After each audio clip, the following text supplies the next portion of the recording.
Alright, hello everyone, I'm Will Director, and as you already know, and you've seen that Chris Trechter has given me the challenge of doing candlelight as a primary light source here for this new short film. So we are in the process of setting it up right now. We've got a bunch of other lights. We are going to use the candlelight, but I am taking a little bit of artistic liberty with it. It is late, it's 8 o'clock at night. We had to wait for the sun to go down, and then of course we wanted to eat dinner and stuff too first. So we're doing that.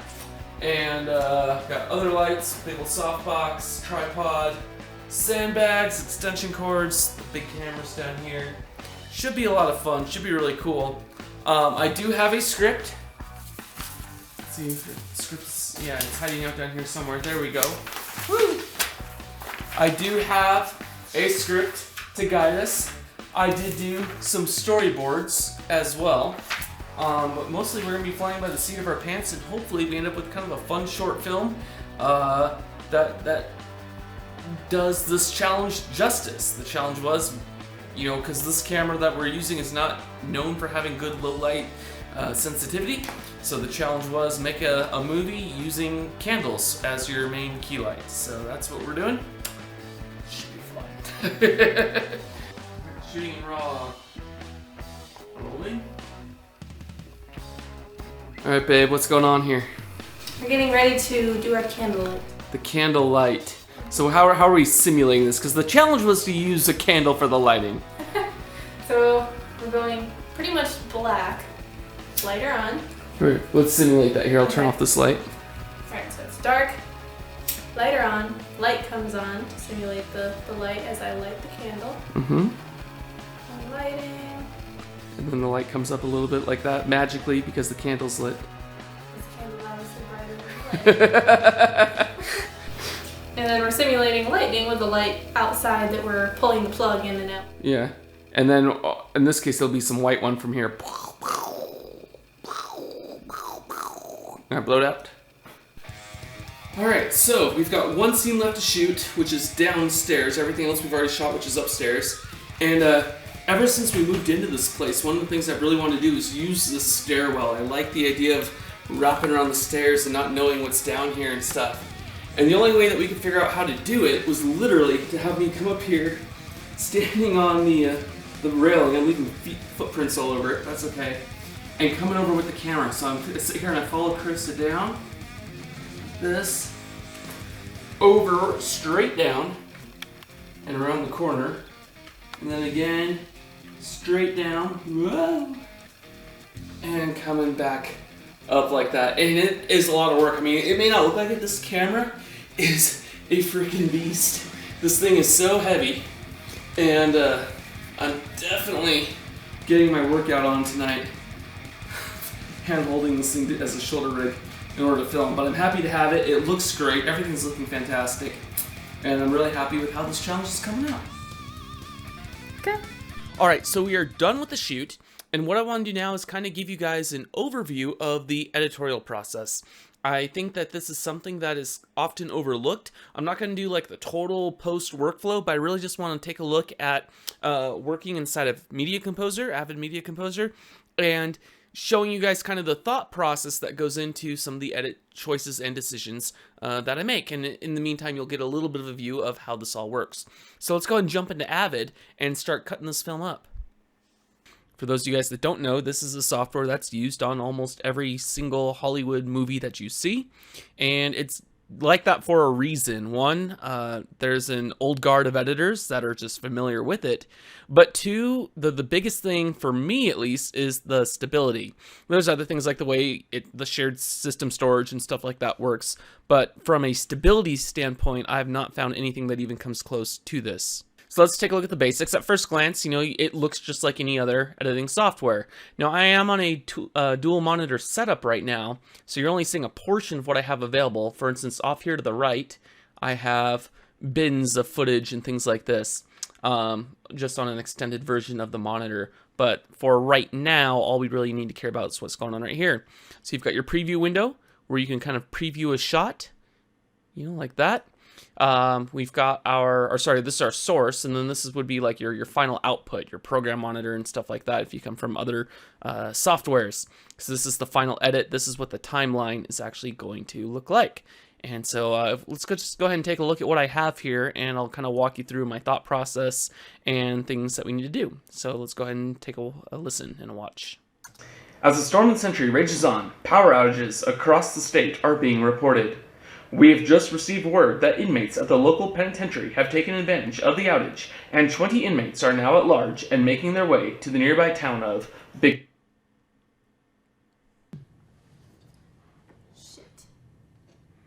Alright, so we got a pretty decent opening scene here. We've got the narration, which will be me playing the newscaster, and that's all going to get comped onto the television here, both in this shot and also in the drone shot. We're going to be looking in through this window, so I want to make sure I can get the news broadcast up there. Shouldn't be a problem, not too worried about it. The biggest thing I can see right off the bat with the way my edit is it's going on and the power goes out. And we actually did that for real. My wife killed the circuit breaker when I told her to.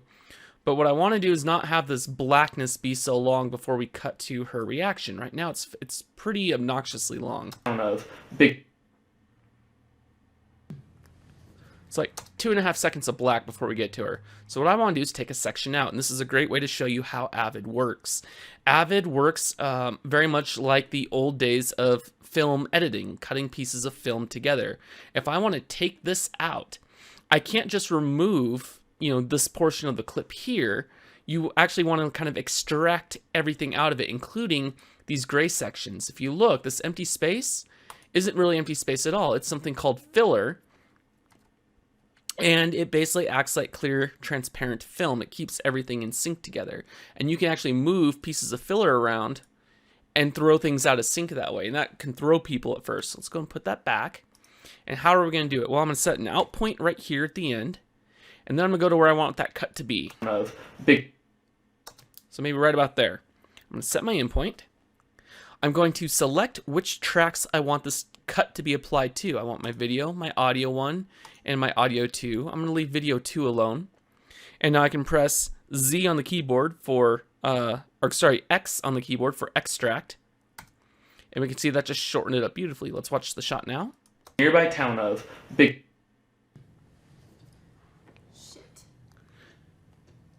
And that plays a lot better. That's looking a heck of a lot better this way. Let's go ahead and continue our edit now. We're going to go to the end of the sequence, and we're going to pull up the next shot. So the next shot after this, she sits up. I want her lighting the candle. So I'm going to go find a shot of her lighting the candle. Action.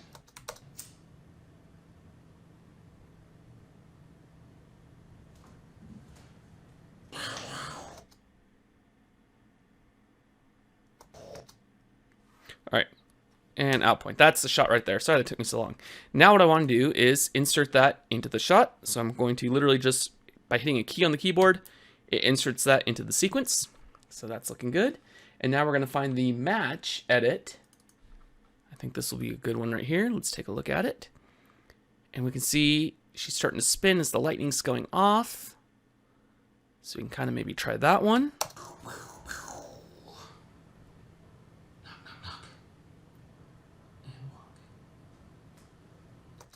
She walks out just right there, so we're going to add that in.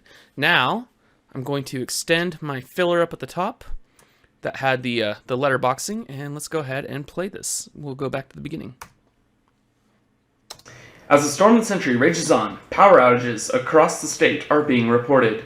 We have just received word that inmates at the local penitentiary have taken advantage of the outage, and 20 inmates are now at large and making their way to the nearby town of Big...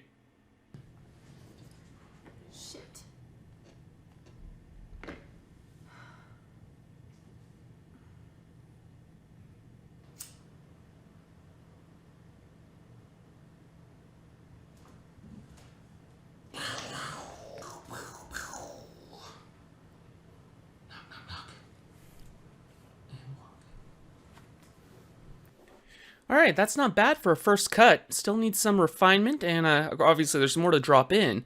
But that's just kind of a quick overview of the editorial process and kind of my thought process, what I'm thinking about. I definitely want to cut to black here and let that linger a little bit more. So let's take a look. So she gets scared. by the lightning. And I want a little bit more black, so I'm going to go ahead and use my rolling edits to add in some black. And I literally just pushed the shot over just a smidge more. Let's try it again. And action. That's looking much, much better. So that's kind of just, I guess, how we do this. Yeah, we'll now take a look at some of the rest of the post-production process. All right, it's a little bit later now, and I finished the preliminary rough cut of the short film Who's There, as you can see by my title card. I do my titles over here inside of Photoshop. It's just easier. You get a lot more control over them, and then you can bring them into your editing software of choice. Yes, most editors do have some sort of titler built into them, but I find doing it in Photoshop just works a lot better. So here is the final film as of right now. The current runtime is 2 minutes, 7 seconds, and 1 frame. And you will also notice here at the beginning I have something called a leader.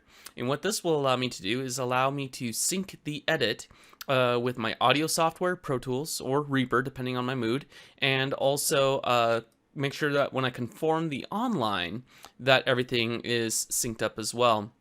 And we're going to do that with this thing called a 2-pop. And you can see when I hit the number 2, you're going to hear it go pop. So that's called a 2-pop, and that's just there, like I said, for syncing purposes. All right, once I've got the rough edit in place, the next thing I did was head back out into the studio to shoot the news reporter segment, and in this case, it was going to be me. So I had to bring the camera out in the studio, aka our garage, and then start getting the green screen all set up.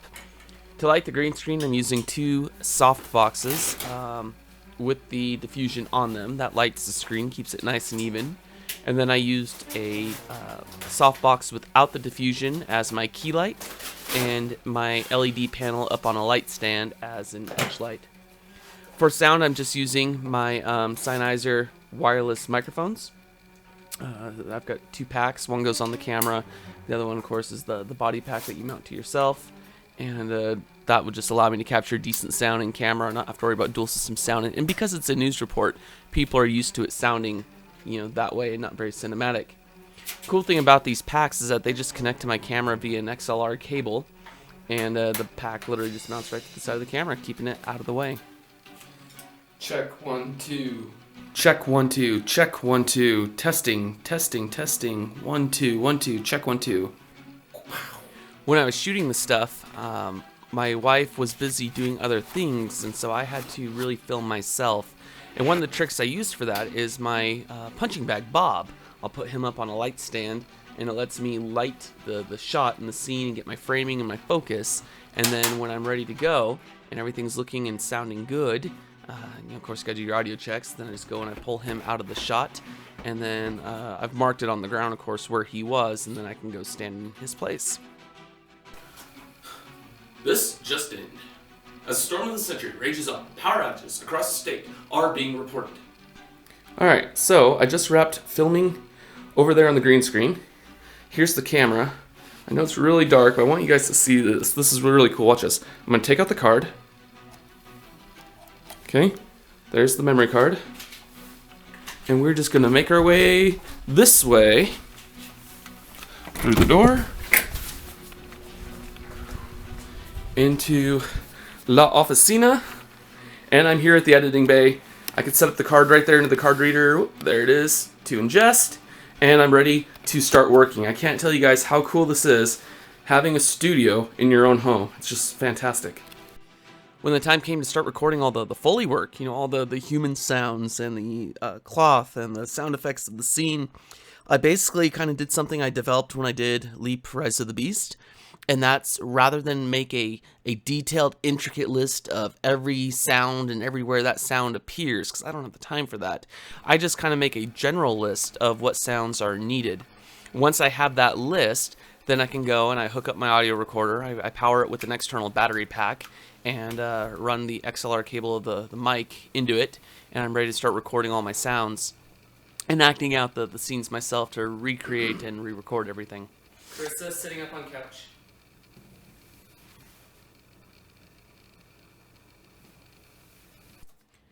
For the sound mix this time around, I'm just using Avid Pro Tools, and Pro Tools, of course, being the industry standard for film and video mixing. It kind of makes sense just to use that as well. Altogether, I would say I've got close to about 16 hours into the sound mix for this little 2.5-minute short film. So it gives you an idea of the amount of work that can go into the post-production side of things. Even just when you're dealing with sound, I've got like 3 layers of atmosphere, I've got room tone, every sound effect, almost every sound effect has got 3 elements to it at least. I try to get a high, a medium, and a low frequency, and that just really fills it all out and makes it sound that much more rich and vibrant.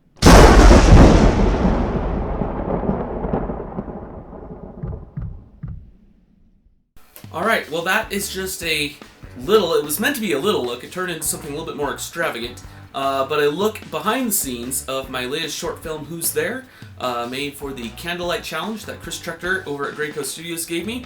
I hope you guys have enjoyed this insight and a look behind the scenes at the process. Let me know if you want to see more of this kind of stuff with my future shorts as well.